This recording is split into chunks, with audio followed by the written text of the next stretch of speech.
25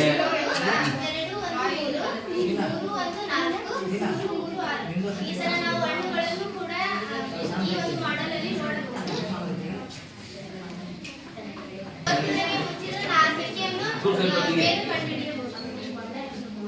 ಪೂರ್ತಿಗೆ ಅದು ಕವರ್ ಮಾಡೋದು ಟೀಚರ್ ಕೂಡ ಒಂದ್ಲ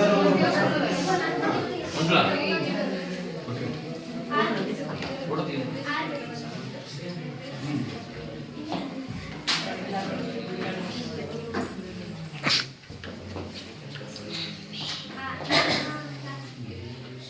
ज़्यादा मोटा हो ये ना फिर आप छोड़िए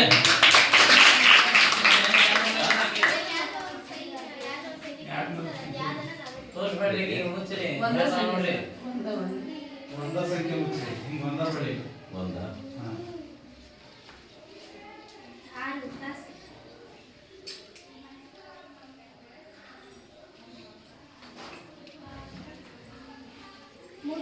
गुड वेरी गुड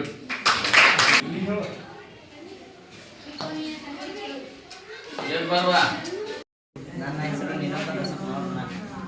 ನಾನು 10ನೇ ತರಗತಿಯಲ್ಲಿ ಓದುತ್ತಿದ್ದೇನೆ. ಈ ಮಾಡಲಿನ ಮುಖ್ಯ ಉದ್ದೇಶವೇನೆಂದರೆ ರೇಖಾಖಂಡವನ್ನು ವಿಭಾಗಿಸುವುದು. ಮೊದಲಿಗೆ ರೇಖಾಖಂಡ ಎಂದರೆ ಎರಡು ಬಿಂದುಗಳ ನಡುವಿನ ಕನಿಷ್ಠ ಅಂತರ. ರೇಖಾಖಂಡದ ಎರಡು ಅಂತಬಿಂದುಗಳಲ್ಲಿ ಲಘುಕೋನವನ್ನು ಉಂಟು ಮಾಡುವಂತೆ ಎರಡು ರೇಖೆಗಳನ್ನು ಎಳೆಯಬೇಕು. ಆ ರೇಖೆಗಳನ್ನು ಅನುಕೂಲಕರ ತ್ರಿಜ್ಯದಿಂದ ರೇಖೆಯ ಮೇಲೆ ಗುರುತಿಸಿಕೊಂಡು ಅದೇ ತರ ಇಲ್ಲಿ 10ರವರೆಗೆ ಗುರುತಿಸಬೇಕು. ಈಗ AB ರೇಖಾಖಂಡವನ್ನು ವಿಭಾಗಿಸಬೇಕೆಂದರೆ ನಮಗೆ ಅನುಕೂಲವಾದ ಅನುಪಾತದಲ್ಲಿ ವಿಭಾಗಿಸಬಹುದು.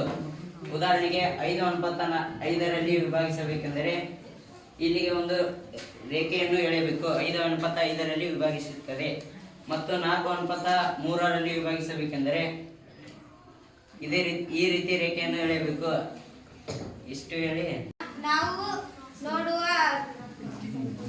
ದಿನನಿತ್ಯ ನೋಡುವ ಸೈಕಲ್ ಚೈನುಗಳು, ಗಿರಣಿ ಹಿಟ್ಟು ಬೀಸುವ ಪಟ್ಟಕಗಳು, ಮಿಷನ್ಗಳಲ್ಲಿ ನೋಡುವಂತ ಪಟ್ಟಕಗಳು, ಸ್ಪರ್ಶಕಗಳಾಗಿರಬಹುದು. ಇಷ್ಟು ಹೇಳಿ ನನ್ನ ಭಾಷಣವನ್ನು 1ರಿಂದ 30 ನಂಬರದಲ್ಲಿ ನಿಮ್ಮ ಮನಸ್ಸೊಳಗೆ ನೀವು ಒಂದು ಸಂಖ್ಯೆ ಇಟ್ಕೊಳ್ಳಿ. ನಾ ಕಾರ್ಡ್ ತೋರಿಸ್ತಂತೆ ಅದ್ರೊಳಗೆ ಐತೆ ಇಲ್ಲ ಅಂತ ಹೇಳಿ. ಇದ್ರೊಳಗೆ ಐತಿ, ಇದ್ರೊಳಗೆ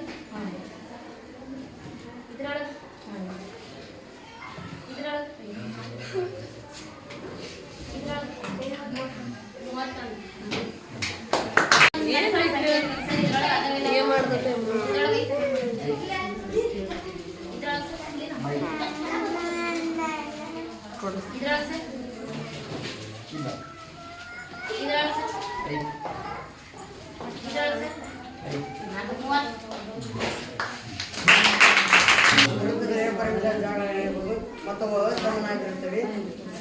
ಕೇಂದ್ರದ ಕೆಳಗೆ ಹೋಗುತ್ತಾ ಜಾದ ಉದ್ದವು ಹೆಚ್ಚಾಗುತ್ತಾ ಹೋಗುತ್ತದೆ ಮತ್ತು ಕೇಂದ್ರದ ಕೆಳಗೆ ಹೋಗುತ್ತಾ ಜಾದ ಉದ್ದವು ಕಡಿಮೆ ಆಗುತ್ತಾ ಹೋಗುತ್ತದೆ.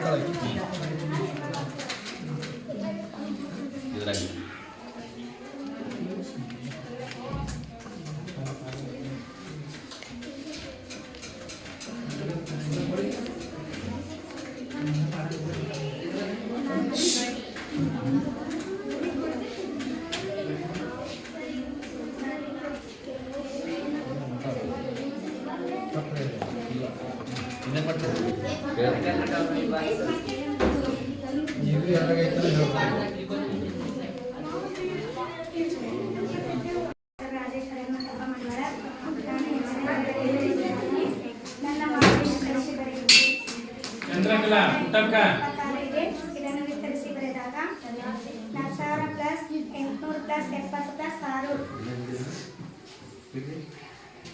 4000 ಪ್ಲಸ್ 4876 ಇದನ್ನು ವಿಸ್ತರಿಸಿ ಬರೆದಾಗ 4000 ಪ್ಲಸ್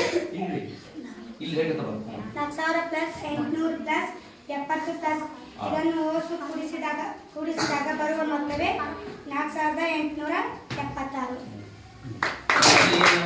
ಏನು